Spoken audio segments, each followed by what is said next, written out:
What is up, guys? Brian Phobos here at Lake Tahoe again, living the dream. The snow is still up there on the mountains, and the water is perfect. The weather's perfect. So anyway, I want to talk about a few things today. I want to talk about Bitcoin pumping and the alts kind of being stagnant. I also want to talk about a few things I've learned in crypto, and I want to talk about some of the ways that I kind of approach investments and kind of life in general. So as far as Bitcoin pumping, a lot of people are getting kind of freaked out because it's like, they're mainly an alt and alts aren't moving right now. But I assure you that in this next boom, when it really booms, the strong altcoins will go up more percentage wise than Bitcoin will. And it's mainly a psychological thing, because people are not going to be able to they're not going to be able to have one Bitcoin. They're not even going to be able to have zero point 0.1 Bitcoin. It seem extremely, extremely expensive to them. And psychologically, even though the supply is higher of these alts, they will perceive it to be cheap. And that is where they will FOMO that, that's where they're going to like put their energy. So um, overall, I'm not tripped out about it. I'm heavier in altcoins than I am in Bitcoin.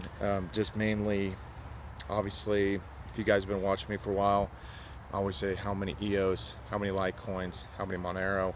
That's my core holdings, and then also Tron, um, and then Bitcoin is in the top five. But um, you know, in a lot of ways, there's a lot of things I don't like about Bitcoin. It's kind of like investing in 10-year-old technology. It would be like investing, in the original Android devices or the original iPhone, when there's the newer Samsung devices out, the S10, or you have the newest iPhones out. Um, I kind of equate it to that because it's just it's not really very functional. And then people are going to bring up Lightning Network, and we've been talking about Lightning Network since 2015. So it's just, to me, it's just too slow moving. Um, from a technology standpoint, most technologies don't move that slowly. We have obviously second and third generation cryptos that make more sense from a functional standpoint, but obviously that brand name has been so strong.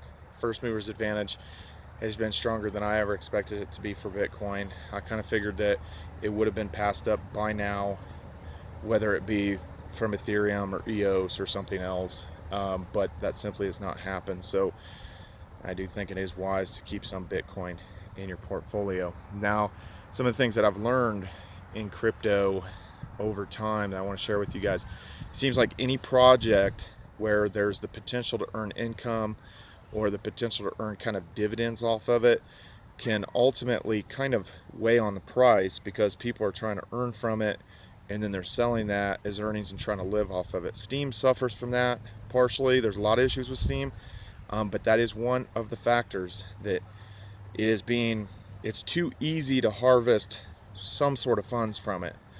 And so you have, armies and armies of people around the world, trying to extract, either small amounts or medium-sized amounts, whatever you think is a lot of money. That's obviously different for every person. Also, EOS could slightly suffer from that a little bit, because if people are trying to earn money off something like the Rex, or definitely the tokens, the other, dApps and stuff like that, dApp tokens on EOS suffer from that. And same thing with Ethereum tokens. If somebody can earn those tokens and then they'll sell them for the base crypto, either Ethereum or EOS, but then ultimately they might sell it for fiat to kind of earn like an income off of it. I think that Smart Cash kind of suffered from a similar type thing. It was kind of hyperinflated, and people are trying to live off the rewards and try to pay hosting expenses for, their smart nodes and stuff like that, from the proceeds. So I don't know. And then you could say the same thing about proof of work mechanisms, where it's like, well, you're going to have to sell the coins to pay electricity and pay for equipment and stuff like that. But I don't know. It just seems, it's kind of like if it's too easy to be had, then it's not as valuable, or they get sold for income. And then people are trying to gravitate to what they perceive to be more secure investments. So that's just a few things. Now another thing that I've learned in crypto over time is that it 6 months is an eternity. You're wait and wait and wait, and it's like, when is this going to boom? When is this going to boom? And then suddenly with EOS we're back down to $6, and it's like, well, we were at 8, and we were at $7 when I went to Sydney back in August of 2018. So it is like it never wants to move. Now, as a final end cap, some of my just kind of my outlooks on things. I don't really spend a lot of money, but my focus is to have my focus on my mind, my body, and my experiences, and live a life of absolute freedom. So something like Lake Tahoe, that's definitely where I want to be, and not really spending a lot of money here, just making it cheap, and enjoying the outdoors and everything like that. Let me know what you guys think of the markets right now. Follow me on all social media at Brian Phobos, YouTube, Instagram, Steemit, wherever.